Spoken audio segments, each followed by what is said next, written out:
โอ้ยพี่น้องอยู่ฝรั่งอากาศร้อนได้อาทิตย์หนึ่งแล้วร้อนแห้งพี่น้องบางมื้อก็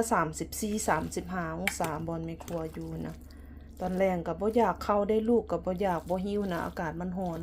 ก็เลยเฮ็ดสลัดให้เพิ่นกินตัวนี้ก็สิแม่นสลัดอันฝรั่งเขาเอิ้นอันตาบุรีเนาะ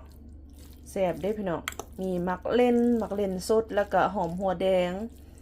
หอมมันหัวใหญ่นะแล้วก็สีแดงสีขาวผสมใส่กันบดใส่กันใส่น้ำมันมะกอกใส่อันมะนาวเกลือพริกไทยมักแตงตัวเสียวเขียวๆนั่นก็สิแม่นอันใบอันผักอันหอมลาบนะใบสะระแหน่เนาะเขาเอิ้นอีหยังแล้วก็สิมีอันบาซิลิกมีอันผักอันเปกซีลเนาะบ่ฮู้บ้านเฮาคือเอิ้นอีหยัง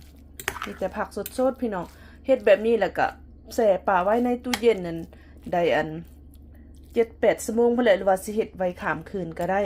ลืมค่อยเว้ามักแตงได้บ่หรือว่าผู้ใดอยากใส่มักเผ็ดหวานก็ใส่ได้เนาะวันนี้เฮาก็สิเอาเข้าไว้ในตู้เย็นให้อันเม็ดตัวนี้นะพี่น้องเม็ดสมูนหั่นมันซึมเข้ากันดีมื้ออื่นกินก็สิแซ่บมันรสชาติมันจะออกสมนัวแซ่บพี่น้องเด็กน้อยมักกิน